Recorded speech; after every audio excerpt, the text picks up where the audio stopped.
So, folks, today is March 16th.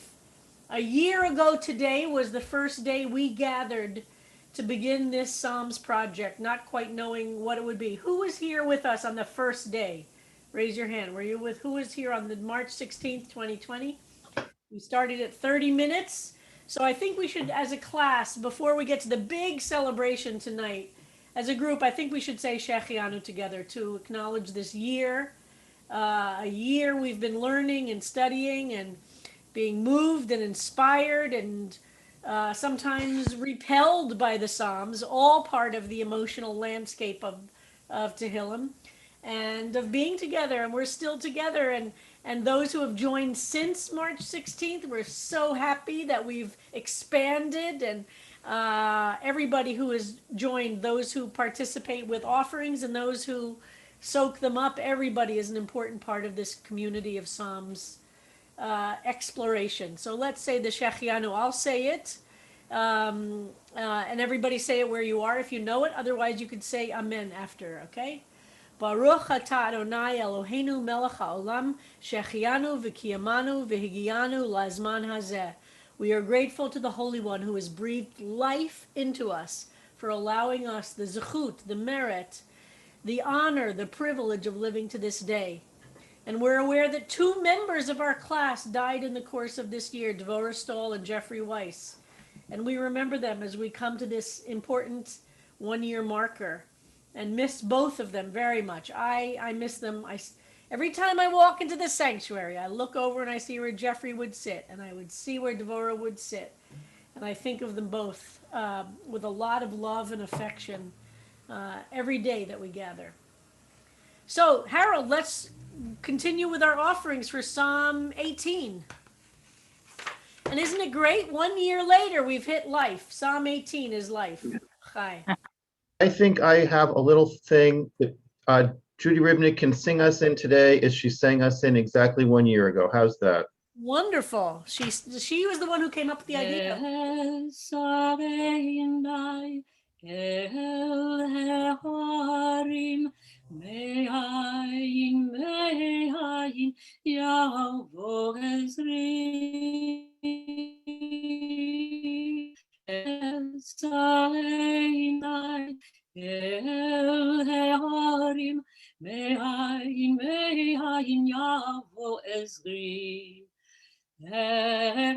Ezri me'im Adonai Ose shamayim va'aretz Ezri me'im Adonai Ose shamayim va'aretz.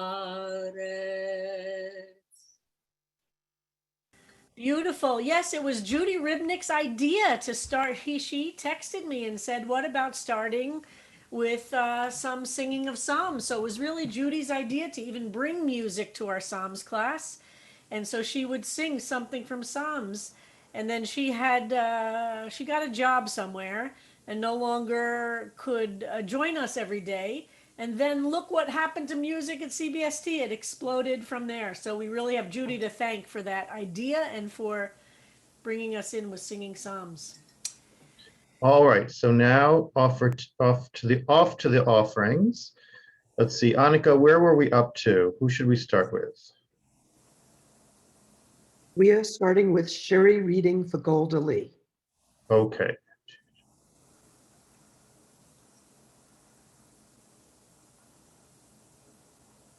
All right, Sherry, are you ready? I am ready. All right, here we go. The N-word, a Psalm 18 high cry, and I'm reading the footnote, Robert Alter's BH translation footnote of line 41, gave to me their nape. For George Floyd, the day after a settlement in his family's wrongful death civil lawsuit was approved for $27 million. I have $20 less than 8 minutes and 46 seconds to ask Am I even worth a 20? How? Why? What? And I thought it was good for a pack of cigarettes that I tried to buy, but no. And I thought that the psalmist David was supposed to be the good guy. So why is Officer Derek dressed like the good guy, silently silencing me, writing my song? Who am I? How am I the enemy? How is he upholding the law by breaking me, making holy day overtime? Will your shield protect me from his? I cannot stand upright. He is not upright. Why is my nope choked under his unmet need, kneeling nonplussed as his left hand rests on my folded $20 bill, tucked safely inside his cool cotton pocket? His right leg pushes up against my back. His left leg lies, presses on top, pinning me, my neck. His soft black prayer bench kneeler will crush breath shut, make me meet you too soon here now. In the smashed hot rocks of the blacktop asphalt asphyxiates and smacks a lasting Memorial Day kiss against my last whispered please lips. $20? Does he look down at me or them or at his watch to check if it's his break time yet? Or does he continue to look the other way as if to say, this is barely worth his time? Am I worth nothing? Please, please, I faintly hear people shout, ask him to stop. They cannot make him maker, nor can you, it seems. So long, I try to plead, I'm pleading inside. Please, I'm not, you've got the wrong, I'm not your Goliath. You refuse to see, refuse me, refuse. I wish I could speak, pray, lift myself up to tell you, cry, oh my, I thank you. I love you. I am so sorry, Mama. God, as I was given up, so I am now given. I give up. Please forgive me. Goodbye. Oh, wow, so powerful. And what a direction to go to from Psalm 18. Goldie, are you here with us today? And thank you, Yes, Sherry, for it's that gorgeous, can't even call it a reading, really a yes, performance of the piece. Thank you. yes. Thank Thank you. you, Sherry. Well, yes. So Goldie, would you Um, talk to us about going from Psalm 18 into this very powerful, evocative piece? yes, thank you, Rabbi.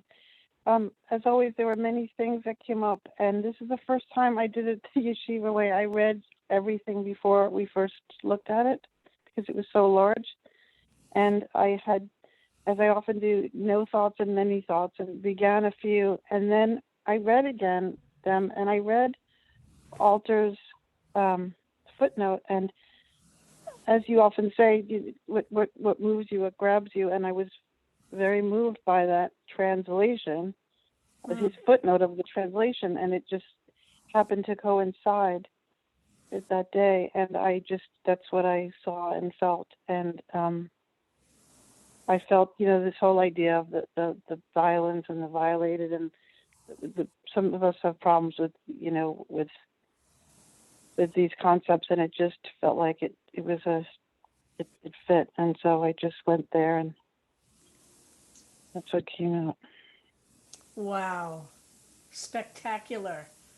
This is such Thank a you. great example of how one psalm written whenever, referring to historical events that we can speculate about but don't know for sure, but certainly it feels to then so beautifully and powerfully evoke an absolute historical event in our own time that we can all relate to having heard about and experienced in real time. Really beautiful, Goldie.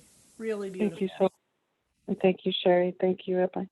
And it's a great description also using the Psalms to not just talk about feelings, which is a powerful part of what the Psalms do, but to describe an event in a way that expresses something. So really beautiful. Thank you, Goldalee. Thank you so much. Thank you. And next, let's see.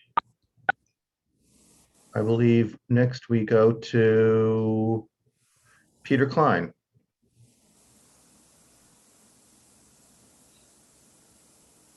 Okay. This was once a poem with a very short title and a very long set of verses. Instead, it's now a long title with a very short poem. And thank you, Sherry, for advising me to keep editing. Okay. Title. In your dotage, where is the plaintive voice that charmed king and sought God? Patristic second thoughts regarding Psalm 18 while standing before some Counter-Reformation fresco of David's line by the Tieplos, father and son. Praying for salvation, anointed one? Forget the Deus ex machina of our God bursting through the clouds on the backs of his celestial army, slaying a near-blind giant, screwing the prince, cowering in the caves of Judea, dancing like a bacchante before the ark, stealing wives of murdered foot soldiers, fleeing rebellious children who will be slaughtered long before you. Rich or poor, crowned with diamonds or thorns, in the end, the spirit returns to him. But for the rest, remember that the dust from which we are made is also his. Peter, talk to us. Describe this process a bit and where you came from. Well, from 18, the image of God and the cherubs, such as they were. And that's one of those images that comes out of those great frescoes of the late Renaissance. And so that was the starting image. And then I was thinking about David and how much I don't want to say despise, but the whole idea of anointed kingship, that kingship is passed to children, and do we really want a Messiah to be descended from that particular house that has a lot of questionable behavior? It needs to come from, we need to have our own salvations. We need to be responsible for ourselves and to remember what the source of all this is. And the original version of this is much longer and blah, but I want to make a little view of what this picture was and who this person was and who we really are, and just make it as brief as possible. Well, and it's so powerful. Actually, the brevity actually allows for the problematic nature of David. He's not just the hero, and he's not just a David. He's acted in ways that are despicable, which is true of all of our ancestors, which is part of what I love about the Jewish Bible, is that our ancestors are not pure figures of angelic good. In fact, they reflect more like all of us, mixtures of good and bad, mixtures of jealousy, acting out of jealousy and hatred and greed and love and kindness. And I do kind of like that's who we look to as being our ancestors. It also helps us look at the stories and see, well, what can we do with our lives? We're not necessarily worse than them when we're just, so therefore the stories, I think, reflect a lot of our struggles. And then to say at the end, but for the rest, remember that the dust from which we are made is also his. Beautiful. Love it, Peter. Thank you. You're welcome. Thank you so much. Lori Krugman, we read yesterday, I believe. Marilyn?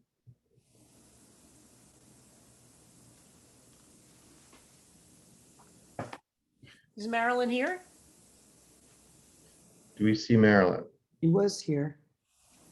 Well, Okay, We'll let's go. go on and maybe we'll come back.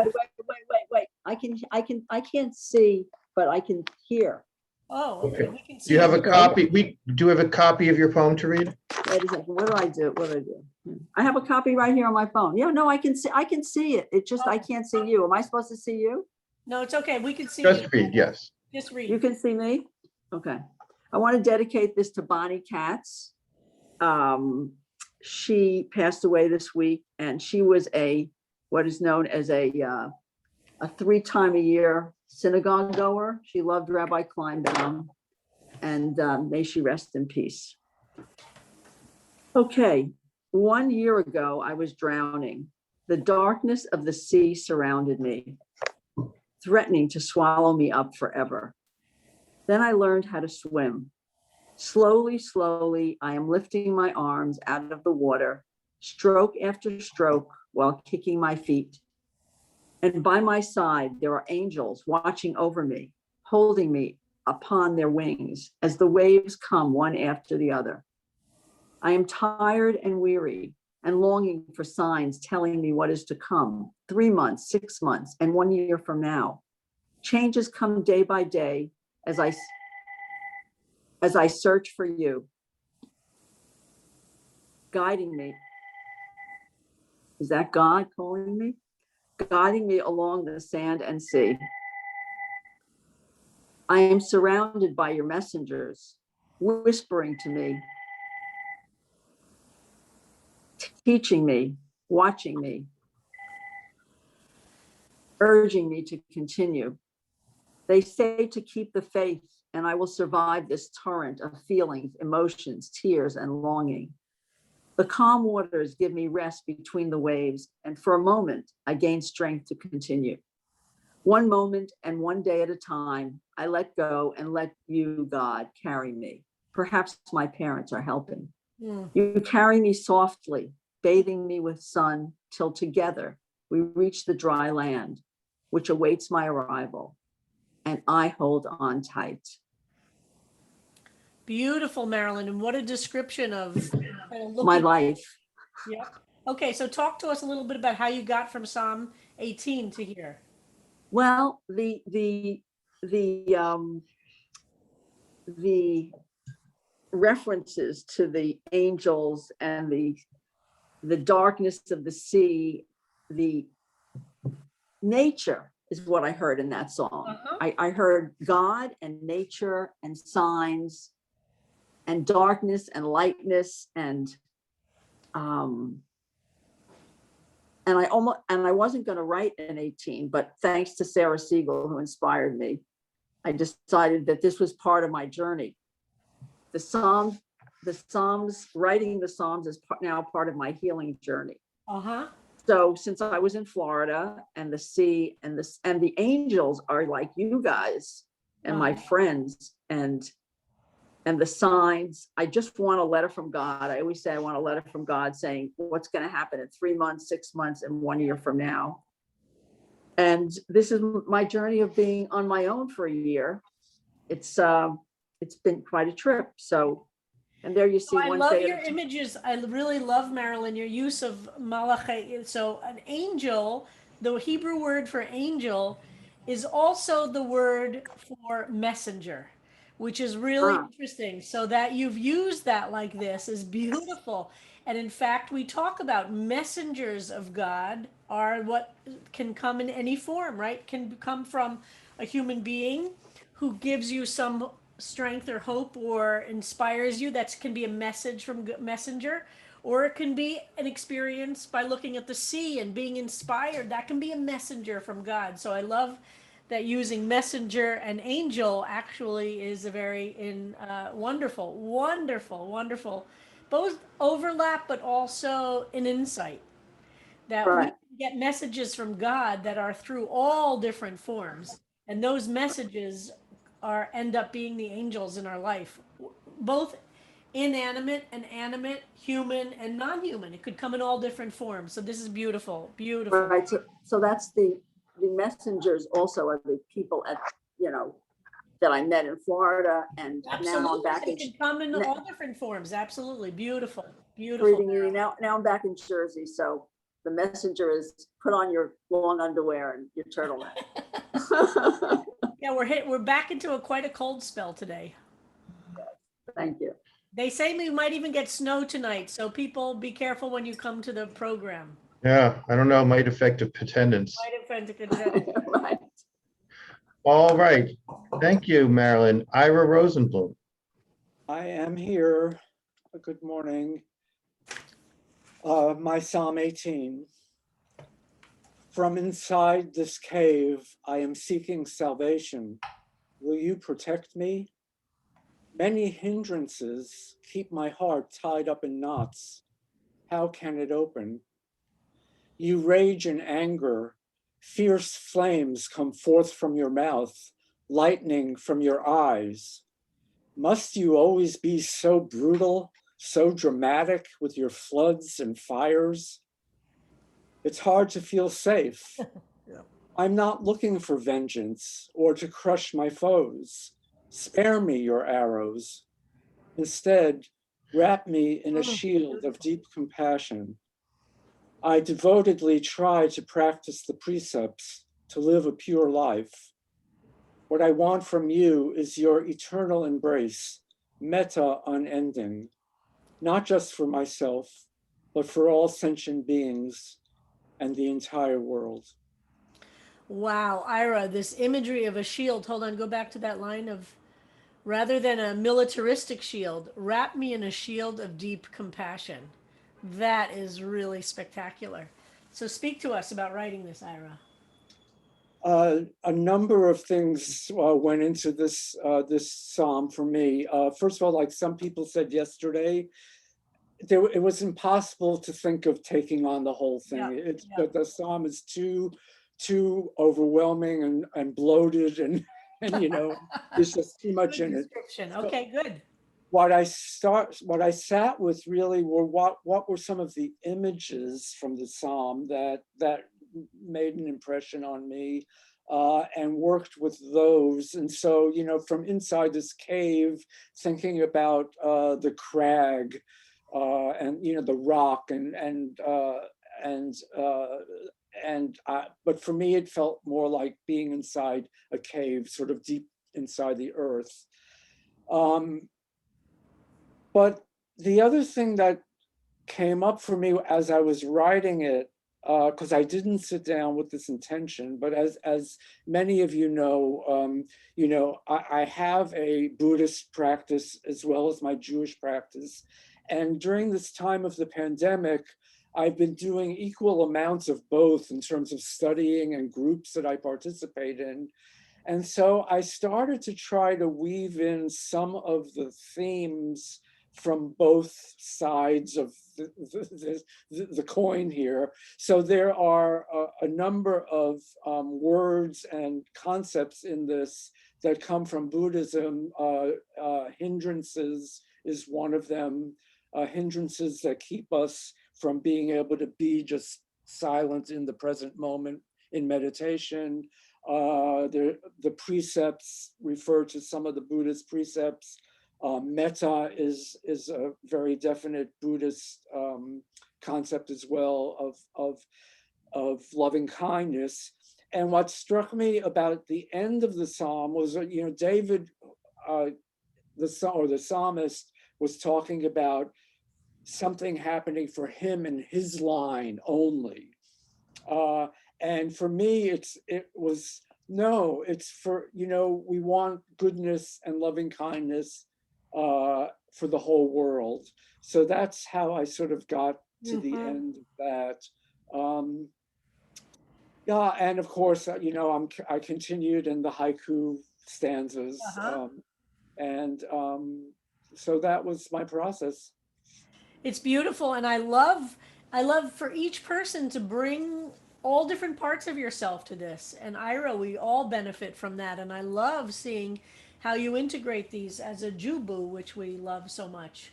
But this, sometimes a reaction to a psalm will be like what you did with that last verse, a reaction against it.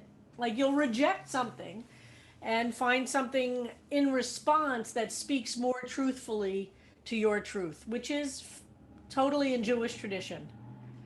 So thank you for this, and I do love the haiku structure very, very much. Thank you. Thank you. Shafran? Good morning. Planned for a divine symphony after Psalm 18. First movement, Andante cantabile, verses 1 through 7. Safe at last, safe at last. Safe in victory with you, now I can rest. Sheltering with you my fortress relieves, nay ends all distress. praising you, adorn me with strength, strength to recognize our intertwined singularity, you and me and you, overcoming opposition, malicious doubts, and self-inflicted narrows. Second movement, Scherzo molto agitato, verses 8 through 16. Days of anger, days of wrath, fog and darkness and indecision, stirring emotions, clouding judgment, godly attributes gone, hidden in dark niches, sparks of enlightenment turned to frightening lightning, revealing fissures of soul, all in conflict with itself and its maker. Third movement, Adagio, verses 17 through 30. The wheel ever turns, and the default lands on faith and trust and enlightenment and peace. Reliance in goodness and righteousness will ever light the depths of darkness, and our singularity will shine, guiding as a trusted signpost. Fourth movement, Allegro, verses 31 to 43. Practice makes perfect, continuity strengthens ability, and habits of goodness are their own growth genes. Recognition abounds, and glory and light heart, lighting the shadows, brightening the days, strengthening resolve. Finale, joyous chorale, verses 44 through 51. The life force searches forward, sweeping all before it, engulfing, surrounding all with joy, triumph, and goodwill. Wow, Ben, this is fantastic. I love the structure. Talk to us about going from Psalm 18 here. Well, the structure came from you. You suggested that this large composition involves many ideas.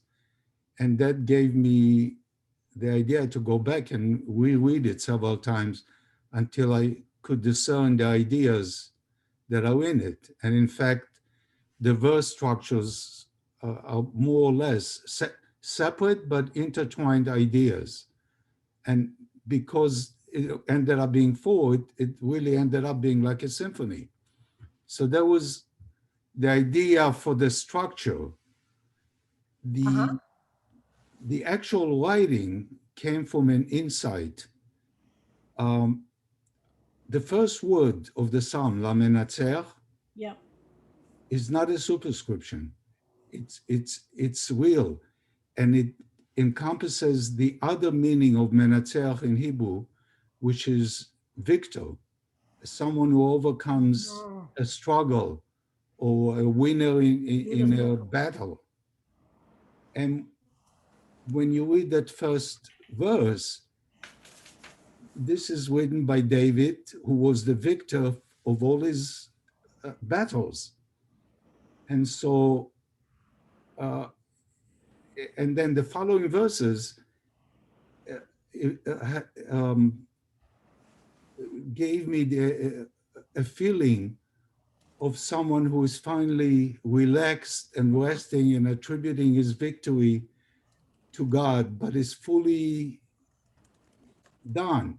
If you read the Hebrew, it actually follows that. So that first verse is not a superscription. It's part of the composition. Ah, beautiful. Wow, And, that is so creative. Beautiful. and in every one of the stanzas, I try to incorporate the emotional feel of those groups of verses and idea. And because I have trouble with an anthropomorphic God, I turn the whole thing internally. Beautiful.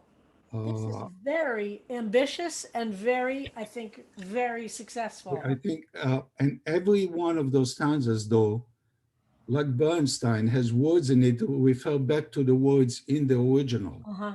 There's a lot in it. The title I look forward to sitting with this, Ben. I really look forward to sitting with this with the original, but I love I think it's very successful, which is a hard thing to do, to take on this whole psalm like that. And while I spoke about it as in terms of the movements, because that's how I relate to a lot of these big psalms, I've never actually done this like this. So this is really fantastic, Ben. I mean, it even had, thank you. It even had specific pieces of music going through my head as I was writing. Well, that would be fantastic to also include in your written. Wouldn't that be fantastic to have along with this piece? I would love to hear that. Oh, I feel a multimedia piece coming on. Yeah. Can you give me an example, Ben, of one? Sure. The opening line of second movement, Days of Anger, Days of Wrath. Even before I thought of this as pieces of music, as soon as we read it the first time, what was going through my head was the Dies Irae section of Verdi's Requiem. And that first line is the first line of the Dies Irae. Aha, wow. I see this as a multimedia piece, huh? Wow, this is fantastic, Ben. Thank you so much. Ben, maybe you'd like to post that into Facebook groups so that we can all Yeah, then listen to it, we could look at it. to Verdi. All right, Sarah Siegel. My dream is to do a Verdi trip to Italy someday. Oh, sign me up. Wouldn't that be fun? Like Yeah. Anyway, go ahead.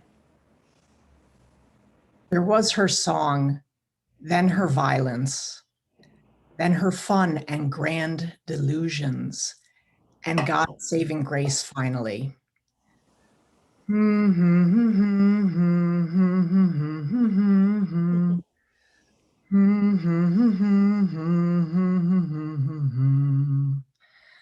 A wielded but not tossed pot of boiling water, a chair aloft above my still small older sisters, me lacking the might to stop it, then rides in the Chevy Impala for frozen treats and reminders that we were the regal seagulls who had aristocracy of spirit.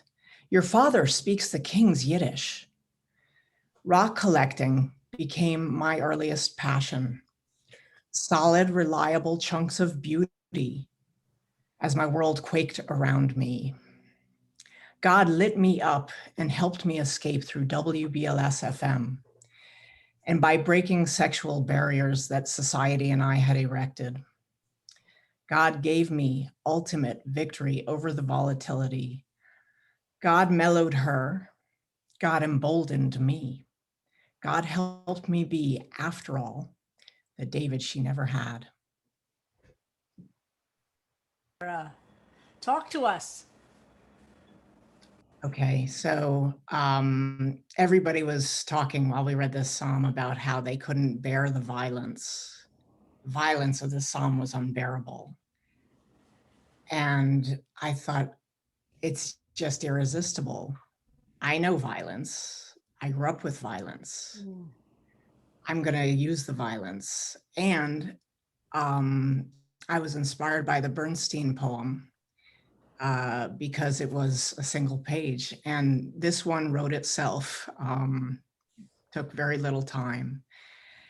And I really, I didn't see David as the, pompous or arrogant or, hubristic king. I saw myself as David, the survivor against Goliath. Wow. And yeah, I also enjoyed using a couple of the images. There were deer in the original, or a deer in the original one. So there we were in the Chevy Impala. And I liked being lit up by God. I thought that was great. And yeah, this was just very super therapeutic for me.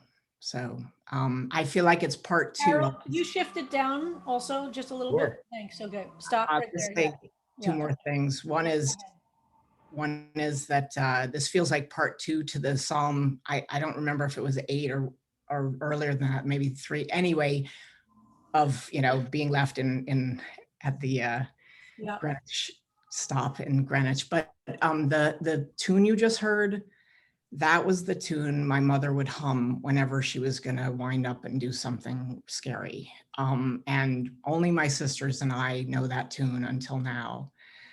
So that was essential to include in this version.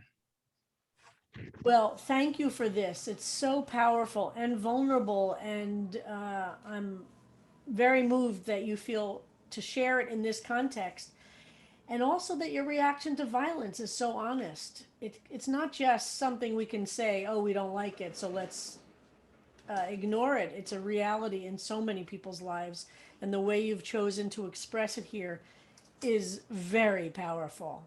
Very powerful. Thank you, Sarah.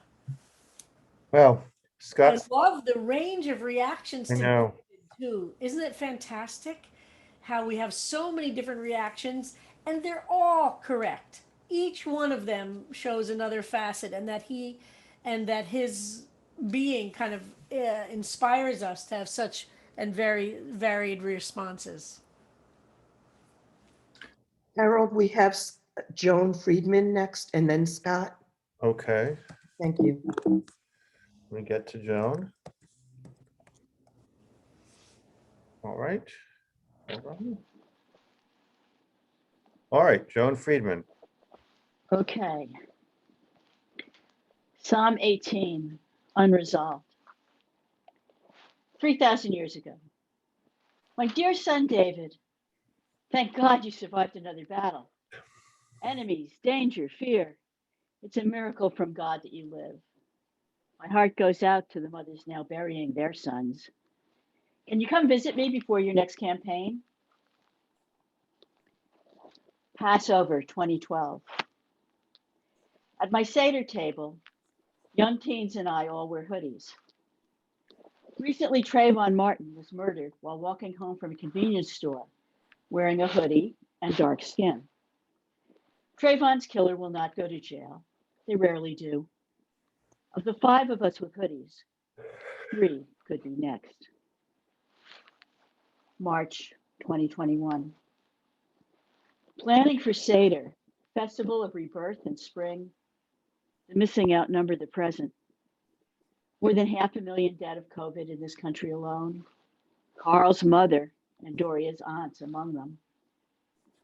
Conan, father of one of those hooded teens, lost to cancer 2 years ago. My father, Zikron Levracha, 6 years ago. Some absences carry hope. Extended family, friends will wait another year before gathering for Pesach together. There is no triumph. Is there meaning? Rabbi Sachs wrote, we are each a letter in the scroll of the Jewish people. Combinations of letters make words. There's a blaze of light in every word. It doesn't matter which you heard, the holy or the broken, hallelujah.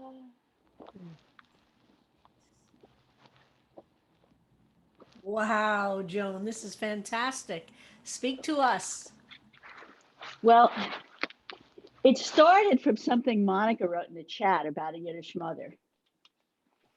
And then it was kind of this sea of sadness about loss and threatened loss, which is of course the other side of the victory that the song was directly about.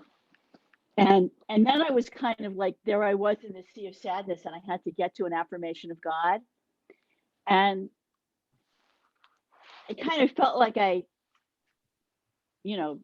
was creating this associative path of lily pads to kind of get from one place, from the sea of sadness to the shore.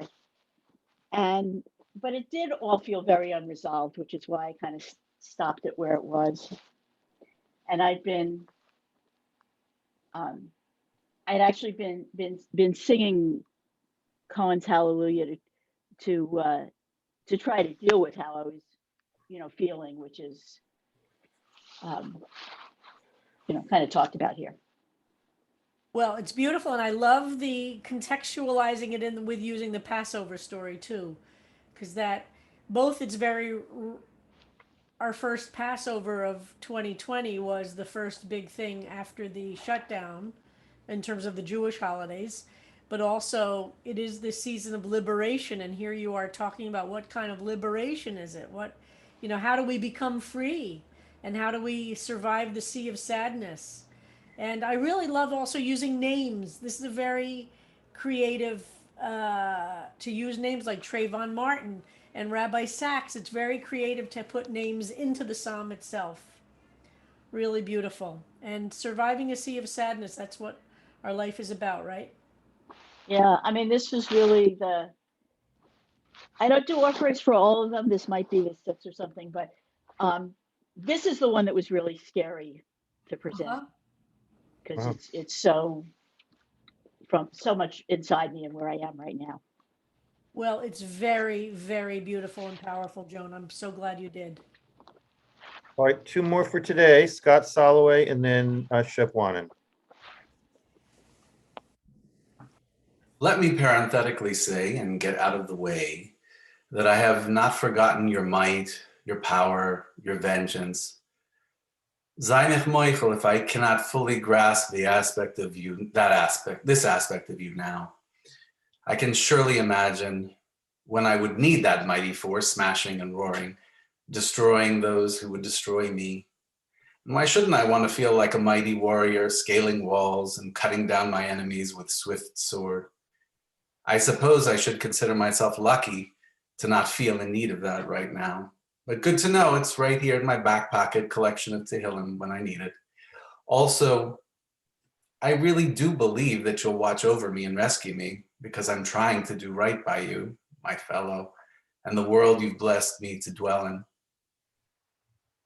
But I'm just not that confident in my righteousness, so I'm going to stick to making my humility my strong suit, and I'll hope that you'll again pardon me for doing a little picking and choosing in what I'm about to say. It happens. We grow older and our bodies lose the agility we once had. We live and the residue builds up. Our hard drive takes longer to boot up and falters. We hear the spinning, the creaking, the sputtering. My muscles are getting weaker. My steps are less steady, like I cannot quite find the place for them to rest on the ground. It is as if my foot approximates the place on the ground it should rest, and the remainder of my body tries to balance as it lands, as if the earth were a tightrope. How grateful am I that the ground widens as I lay down each step, that it allows for a misstep here and a stumble there, that even when I cannot quite feel the ground beneath me, I can trust that my legs can respond and balance is restored, ready to meet the next required step. Still, I start to worry about when the body will break down and give its last gasp. It is hard sometimes to remember that we have a rock, a protector, a savior. But when we do remember, when we do allow ourselves that experience of letting go of our determination to control what we cannot on our own, when we allow for our fear and recognize our vulnerability, when we use our voice and call out, then we might feel the power that carries us. When we feel closed in, closeted, claustrophobic, a broad way is spread before us with lights that lead the way as a beacon home. Wow, Scott. I just love the different structures and forms, in addition to all the different ideas that everybody's bringing. But Scott, will you talk to us about moving from Psalm 18 to this?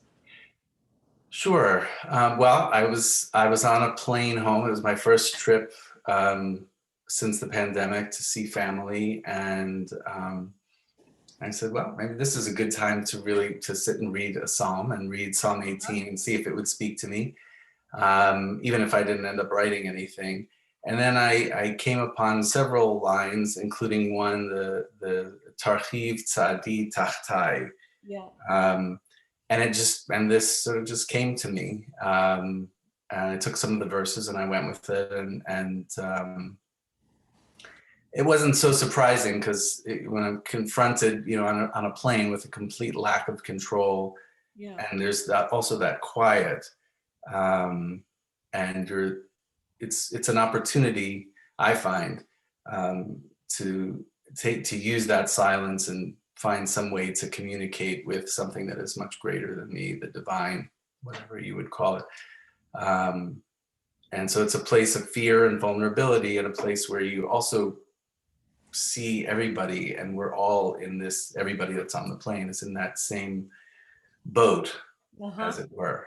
And so those were some of the things that I think inspired it. And it was really more of, again, a conversation with God and with the people around me.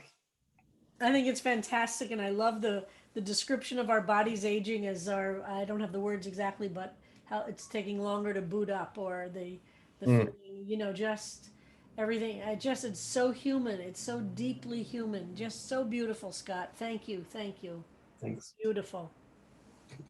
And Shep is our last poet today. I'll be reading for Shep. Thank you. Lord. Shep is reading for himself tonight. Yes, he is. He is. That's different. Okay, good. All right, Sherry. Lord, my rock and redeemer, when I was in the darkest depths of loneliness, I did cry out to you. The fear of nothingness was upon me, but God, you heard my pleas and you lifted me up beyond myself. I am released. I am free. I am out, forever out. I am myself. I am one without an eye.